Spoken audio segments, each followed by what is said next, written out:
Hello students, here I'm Gargi Pamar, Assistant Professor BBA in St. Andrews Institute of Technology and Management, Utah. So here I'm back with an online lecture series on company account subject. So let's start the lecture. See, in last lecture we have started one topic of your fourth unit, that is banking company accounts. So we started banking company accounts in our last lecture. Today we will see some more provisions or some more topics from this chapter. Okay. So let's start with lecture. See, in today's lecture, we are going to start the next topic of banking company, that is treatment of performing and non-performing assets.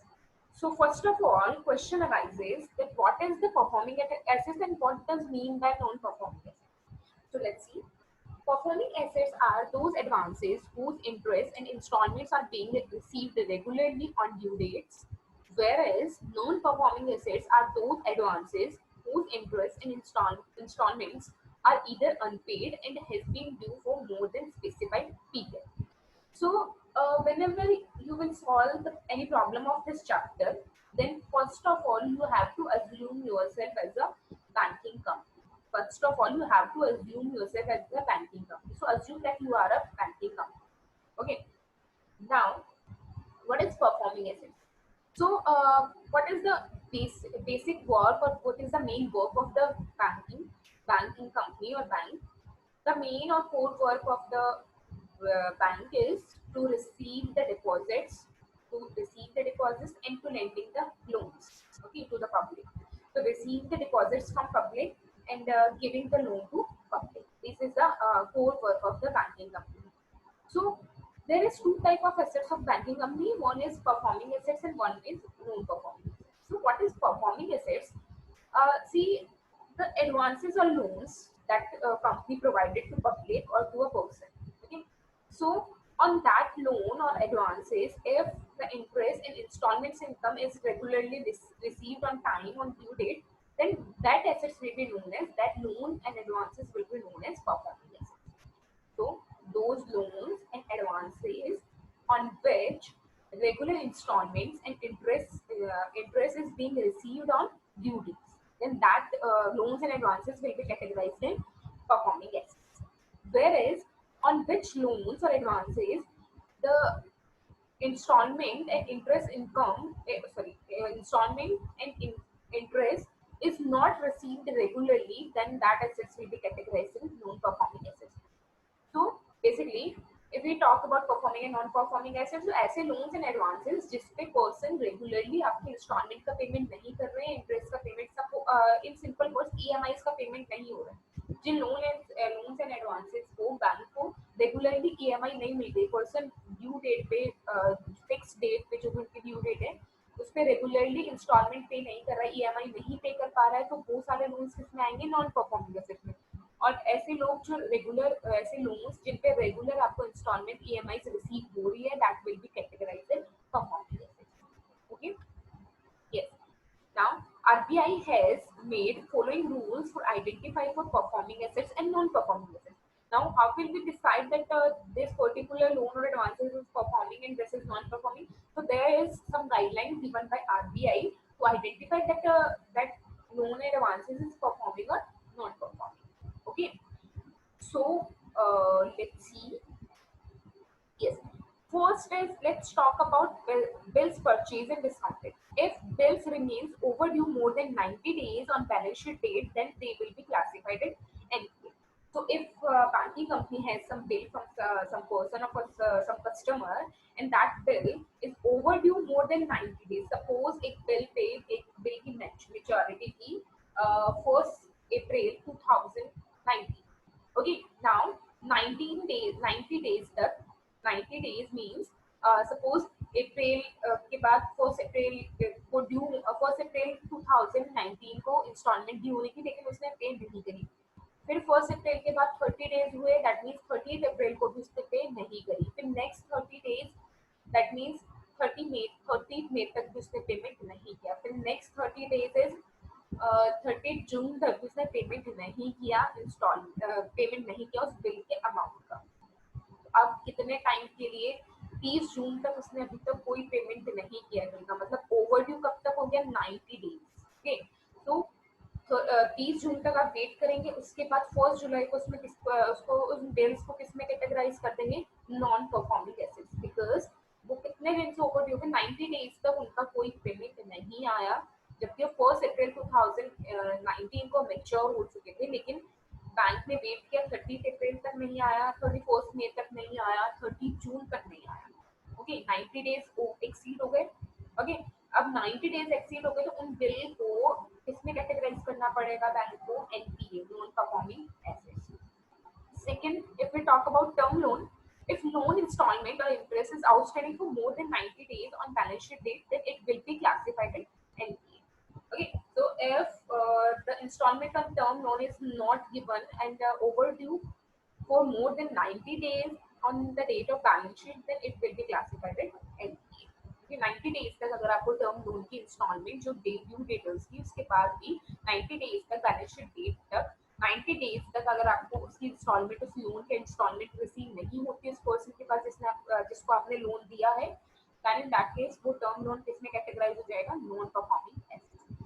Now cash credit या overdraft facility, if this facility remains out of order for more than 90 days on balance sheet, then it will be classified as NPA. अगर आपने कोई bank overdraft लिया हुआ है, cash credit लिया हुआ है, तो 90 डेज तक अगर आप पेमेंट नहीं करते हो तो आपका वो वाला लोन किसमें बैंक किसमें कैटेगराइज कर देगा, NPA. So that loan will be NPA for the bank because the amount on that amount of that overdraft or amount of that cash credit is remains due more than 90 days. Okay. Yes. Now next is agriculture advances. So if the long-term crop loan remains overdue for more than one harvest season and short-term crop loan remains overdue for more than two harvest season on the balance sheet date, then they will be classified as NPA. Okay. So what about the agriculture advances? If you give a loan for agriculture purpose to a person, then if that loan or the installment on that loan is overdue more than one harvest season in the case of when the loan is long term.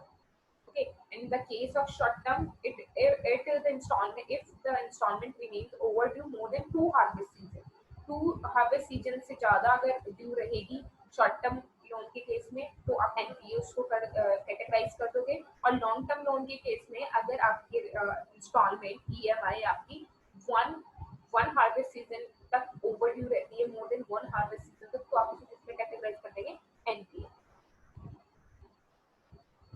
Okay, then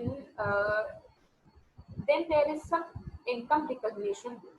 So as per RBI guidelines, we will recognize in the income on due basis for the performing basis and cash basis for non-performing assets. So this is not relevant for you. See, calculation of provision for doubtful debts and advances. Now, जितने भी NPA होंगे इनके लिए आपको क्या करना पड़ेगा, provision बनाना पड़ेगा, सो दैट जब ये आपकी एसेट्स या लोन्स जब आपका किसी जब एनपीए बन जाए, नॉन परफॉर्मिंग एसेट्स बन जाए, तो उसका लॉस आप फेस कर सको थ्रू द प्रोविजन। तो उसके लिए आपको पहले से प्रिपेयर रहना है। जब देखिए, जब आपको पता चल गया कि इस बंदे का इंटेंशन नहीं है इंस्टॉलमेंट पे करने का, टाइमली इंस्टॉलमेंट नहीं पे करना, तो आपको पहले से प्रिपेयर रहना है कि इन केस अगर ये नहीं पे करता है और लोन को खाकर फिर भाग जाता है, तो उस कंडीशन में फिर हम कैसे इस लॉस को फेस करेंगे, उसके लिए आप पहले से ही प्रोविजन बना के रखेंगे। You will be prepare for that contingencies. Okay, so first see, there is some categories of non-performing assets. So first of all, see, this portion in this line is performing assets. Then after this, it becomes NPA, substandard assets. Then after 12 months, doubtful and the loss. Okay. So first, if first performing assets, if the installment or EMI on a loan is continuously or regularly received on due dates, then that assets will be classified under performing assets. किसी assets पे regularly, किसी loan पे regularly instalment आपको receive हो रही है, EMI regularly receive हो रही है, कंटिन्यू ऑन ड्यू डेट पे आपको आ रही है, तो that means that is performing assets. Okay, then next is non performing assets. Okay, so non performing assets अगर 90 डेज तक आपको 90 डेज तक आप वेट करोगे, 90 डेज तक वो आपकी क्या रहेगी, परफॉर्मिंग एसेट्स रहेगी। लेकिन आफ्टर 90 डेज ये जो परफॉर्मिंग एसेट्स 90 डेज तक आपने वेट किया, पैसा रिसीव नहीं हुआ इंस्टॉलमेंट का, then after 91 on 91 days 91 day पे वो क्या बन जाएगी आपकी NP. Okay, and that will be called substandard assets. Okay, अब ये सब स्टैंडर्ड कब तक रहेगी, 12 मंथ्स तक। 90 डेज के बाद 12 मंथ्स तक भी अगर रिसीव नहीं होता है, 12 मंथ्स तक अगर इसका इंस्टॉलमेंट रिसीव नहीं होता, 12 मंथ्स तक ये क्या रहेगी, एनपीए, सब स्टैंडर्ड एसेट्स। ओके, सब स्टैंडर्ड एसेट्स। फिर जैसे ही 12 मंथ्स कंप्लीट हुए, नेक्स्ट डे ही वो क्या बन जाएगी, फिर doubtful.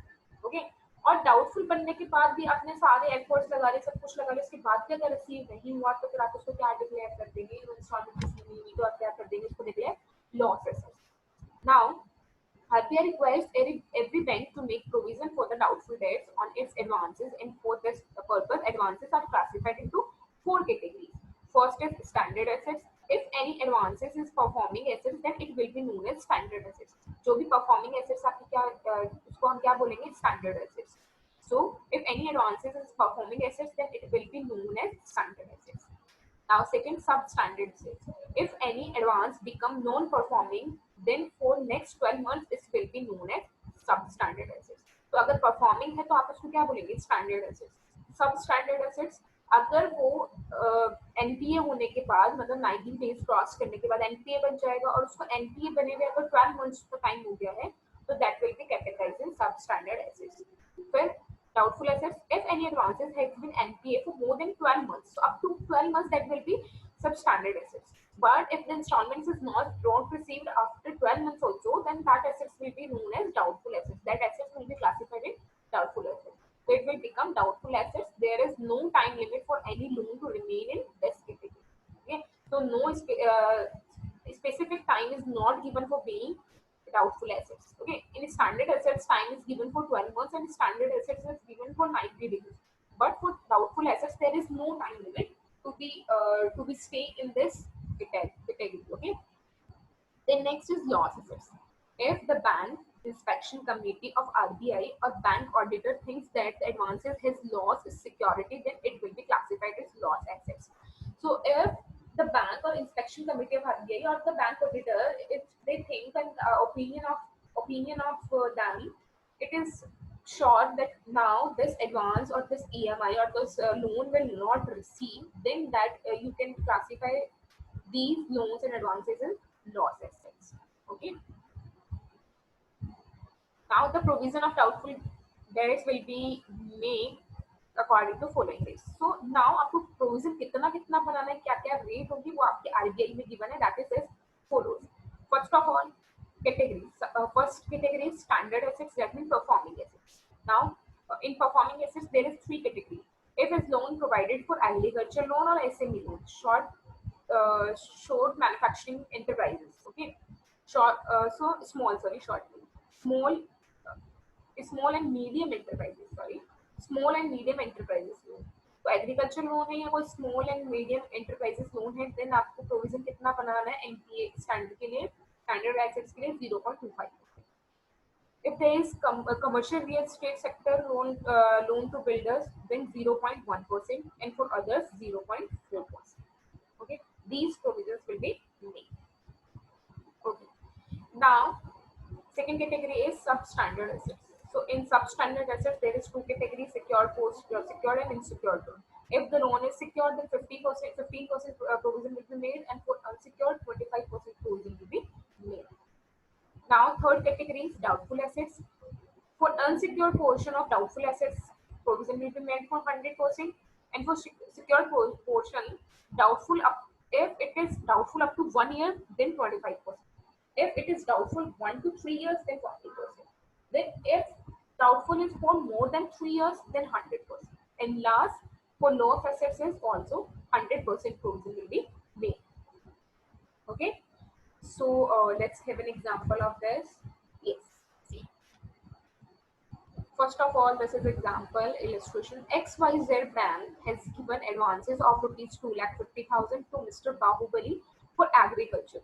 interest and the principal amount is outstanding from first Feb 2018. Thus, the accounting is standard assets calculate. Thus, account is standard assets. This is clarified in the question that this assets is standard assets. And for standard assets, what is the rate of provision? See, if in standard assets is a loan is provided for agriculture, then 0.25%. And in question, this is specifically mentioned that that loan is provided for agriculture. So provision will be 0.25%. So amount is 2,50,000. 0.25% of 2,50,000 is 625. So provision for that assets will be made for by rupees 625. Okay. Then next illustration. Messrs NPA Bank account has account of Mr. A. Bank gives loan to Mr. A on 1st April 2016. Mr. A doesn't pay installment and interest from 31st June 2007. 31st June 2017 से उसने instalment अभी तक पे नहीं करी है. Okay, और आज क्या डेट है? Which has outstanding balances on 31st March 2018. मतलब 31st March तक आपको कोई भी रिसीव नहीं, इंस्टॉलमेंट उसकी रिसीव नहीं हुई है. और 31st March 2018 को लोन आउटस्टैंडिंग कितना है? 4,20,000. ओके, लोन का अमाउंट कितना है? 4,20,000. नाउ ये एसेट स्टैंडर्ड में आएगी, सब स्टैंडर्ड में आएगी, डाउटफुल में आएगी, किस में आएगी? तो लेट्स सी. उसने कब से पेमेंट नहीं किया है? 31st June. दैट मींस जुलाई, अगस्त, सितंबर, अक्टूबर, नवंबर, दिसंबर, जनवरी, फरवरी, मार्च. तो 9 मंथ से आउटस्टैंडिंग है. ओके, सो 90 डेज से एक्सीड कर रहा है. 9 मंथ्स मींस 90 डेज से एक्सीड कर रहा है. दैट मींस एनपीए तो हो गया है. लेकिन अगर एनपीए होने के बाद 12 मंथ्स तक, अगर 12 मंथ्स तक किस कैटेगरी में रहेगा? सब स्टैंडर्ड. और हमारे पास कितने मंथ्स आ रहे हैं? सिर्फ 9 मंथ्स. अगर जून से, सॉरी जून तो निकल गया है, अब हम जुलाई से इसको अज्यूम करेंगे, जुलाई से काउंट करेंगे. जुलाई, अगस्त, सितंबर, अक्टूबर, नवंबर, दिसंबर, जनवरी, फरवरी, मार्च. सो 9 मंथ्स के लिए तो 12 मंथ्स तक किसमें रहता है? सब स्टैंडर्ड में. तो हमारे पास तो सिर्फ 9 मंथ ही है. तो इसका मतलब ये क्या है? सब स्टैंडर्ड एसेट्स आपकी 4,20,000. Security available to the extent of 2,50,000. तो सिक्योर कितना है 420 में से? 2,50,000. सो रिमेनिंग 1,70,000 क्या हो गया? अनसिक्योर. तो आपको प्रोविजन बताना है कि कितना प्रोविजन आपका बनेगा. तो सब स्टैंडर्ड का प्रोविजन क्या है? सी, the provision rate of substandard assets secured portion में 15% and unsecured का 25%. So let's see, secured portion is 2,50,000. So 15% of 2,50,000, that is 37,500, and 25% of 1,70,000, that is 42,500. Okay, remaining is 1 lakh. Total amount of loan is 4,20,000. 2,50,000 is secured. So unsecured is 4,20,000 minus 2,50,000. Unsecured is 1,70,000. So 25% of 1,70,000 is 42,500. So you will make provision for that assets is 37,500 plus 42,500. Okay.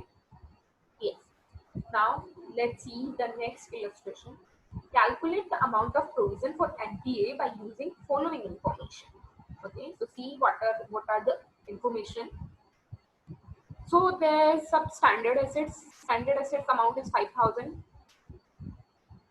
There is substandard. Sorry, I mistakenly write this standard. This is substandard assets. Okay, so this is substandard assets. In substandard assets, secured assets is 4,000, unsecured is 3,000. For doubtful assets up to 1 year, 800, up for 3 years, 600, and more than 3 years, 200. And those assets is 1,000. Okay, so let's have the solution. First is question. In question, there is given standard assets is rupees 5,000. Now rate of standard assets is, see, the rate of standard assets is 0.25%, 0.1%, and for others 0.4%. But in question there is no specifically information given that this is agricultural loan or commercial real estate sector loan. So we will assume that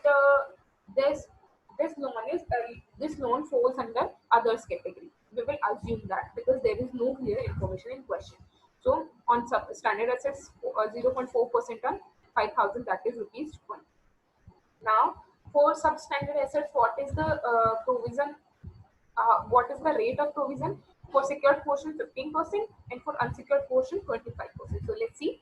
On secured portion 4,000 multiplied by 15%, 600.